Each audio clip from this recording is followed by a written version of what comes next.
Bismillah. Assalamualaikum warahmatullahi wabarakatuh. Halo semuanya, apa kabar? Alhamdulillah, saya Rangga Wijaya, salah satu santri di Pondok IT Masjid Pemuda Peradaban Angkatan ke-21.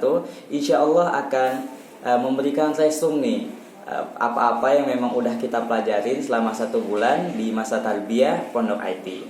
Jadi teman-teman semuanya, di masa tarbiyah ini kita ada 8 mata pelajaran nih.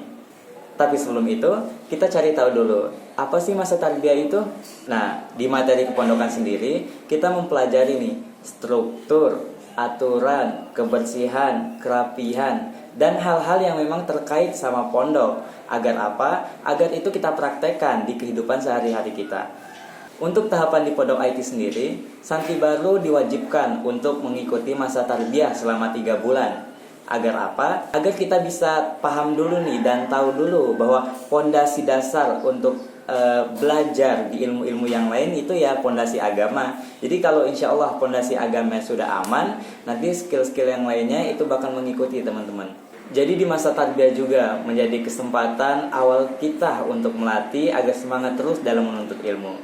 Rangga jadi ingat nih salah satu hadis di materi hadis pilihan, yaitu hadis tentang kewajiban menuntut ilmu. Di dalam hadis riwayat Tabrani, dari Rasulullah Shallallahu Alaihi Wasallam pernah berkata, "Thalabul ilmi fardhatun ala kulli muslim," yang artinya menuntut ilmu itu adalah wajib bagi setiap muslim. Hadis riwayat Tabrani. Nah, hadis itu seharusnya kita jadikan landasan agar kita sebagai seorang umat muslim, terutama yang memang notabene seorang santri, itu lebih semangat menuntut ilmu. Apalagi memang banyak ilmu yang belum kita ketahui nih teman-teman. Salah satunya di materi tahsin. Nah, di materi tahsin kita belajar nih bagaimana cara membaca Al-Quran dengan baik dan benar, sebagaimana bacaan Rasulullah SAW. Emang kenapa sih kita harus belajar tahsin? Nah, di tahsin sendiri itu kita belajar bagaimana cara memperbaiki, memperbagus, dan memperindah bacaan Quran kita. Supaya apa? Karena itu adalah salah satu bentuk ikhtiar kita agar bacaan kita itu sama sebagaimana bacaan Rasulullah SAW. Jadi Al-Quran sendiri ternyata diturunkan juga kepada Rasulullah itu dengan ilmu tajwidnya. Allah menurunkan Al-Quran itu dengan kaidah-kaidah tajwidnya. Nah, itu yang harus kita pelajari teman-teman. Ilmu lain yang kita tahu itu ada di materi sirah. Jadi kita belajar tentang biografi para khulafa'ur rasyidin. Nah, salah satunya Abu Bakar As-Siddiq. Teman-teman tahu nggak kalau bestinya Rasulullah SAW ini ternyata masih keturunan Nabi Ismail alaihissalam.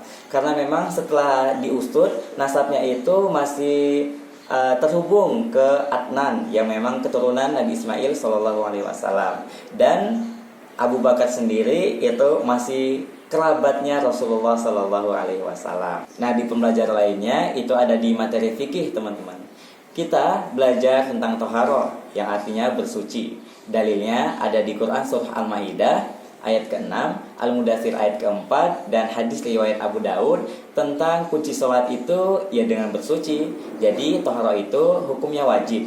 Nah, toharoh itu dibagi 2 teman-teman. Yang pertama ada toharoh maknawiyah yang artinya membersihkan diri dari dosa dan maksiat dengan taubat yang sungguh-sungguh, dan membersihkan hati dari ragu, syirik, ujub, dengki, hasad dengan keikhlasan, keyakinan, dan mengharap kebaikan untuk orang lain. Nah, yang kedua ada toharoh lahiriah yang artinya membersihkan najis dan hadas dari pakaian, badan, dan tempat dari hal-hal yang menghalangi sahnya ibadah, salah satunya sholat. Singkatnya, najis itu adalah kotorannya, sedangkan hadas adalah kondisi pelakunya. Nah, di sini kita belajar kalau membersihkan hadas itu nggak cuma dengan wudu teman-teman, ada juga tayamum dan mandi junub. Nah, salah satu alasan kita mempelajari ilmu fikih karena memang ilmu fikih itu luas teman-teman.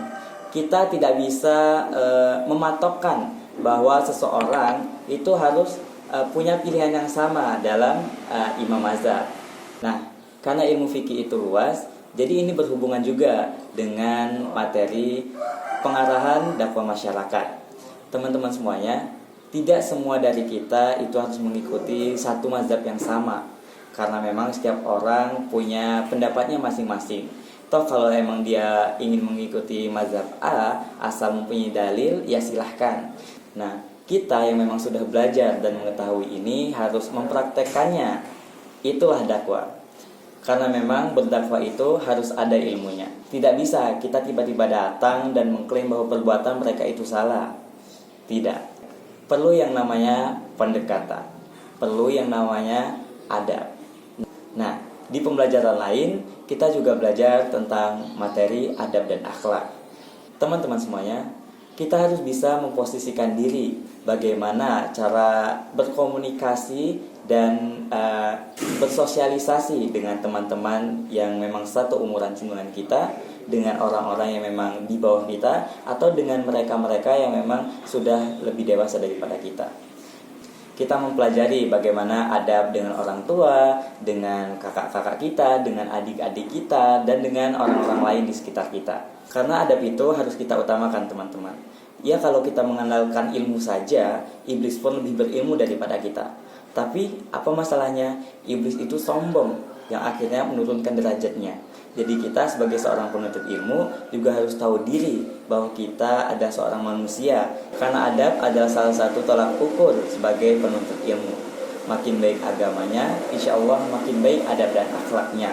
Karena Rasulullah SAW dijadikan seorang nabi, ya salah satunya untuk memperbaiki akhlak manusia. Kembali lagi itu di kesadaran kita masing-masing. Teman-teman semuanya, di materi mindset kita belajar tentang 5 kesadaran. Salah satunya adalah kesadaran ilmu. Nah, salah satu bentuk syukur kita kepada Allah adalah memanfaatkan apa yang memang sudah Allah beri kepada kita. Salah satunya dengan belajar.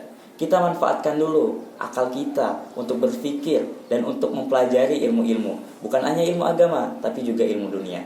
Nah, tinggal bagaimana cara kita untuk menyampaikan ilmu-ilmu itu kepada diri sendiri dan kepada orang lain, agar ilmu yang kita pelajari itu bermanfaat. Karena salah satu tolak ukur belajarnya seseorang adalah adanya perubahan. Jadi mari teman-teman semuanya, kita lebih semangat lagi untuk belajar dan menuntut ilmu. Jangan malu untuk menuntut ilmu, karena itu juga untuk masa depanmu. Nah teman-teman semuanya, dari beberapa pembelajaran yang sudah saya spill tadi, pelajaran yang paling saya suka itu adalah tentang mindset. Karena memang secara tidak sadar, apa yang terjadi dalam hidup kita ini adalah hasil dari alam bawah sadar kita. Kalau kita selalu berpikir positif di hidup kita, insya Allah kedepannya hidup kita akan positif. Namun kalau ada rasa insecure, overthinking, dan keburukan-keburukan lainnya yang memang negatif sifatnya, ya kehidupanmu juga akan begitu. Pikiranmu adalah penentu jalan hidupmu. Jadi tinggal bagaimana cara kita mengolah mindset kita, alam bawah sadar kita untuk selalu berpikir positif dan berbaik sangka kepada Allah Subhanahu wa taala. Karena setiap omongan adalah doa dan setiap doa selalu Allah kabulkan. Sekian sedikit apa yang bisa saya sampaikan. Saya tutup dengan salah satu bait di Matan Tufatul Atfal yang kita pelajari.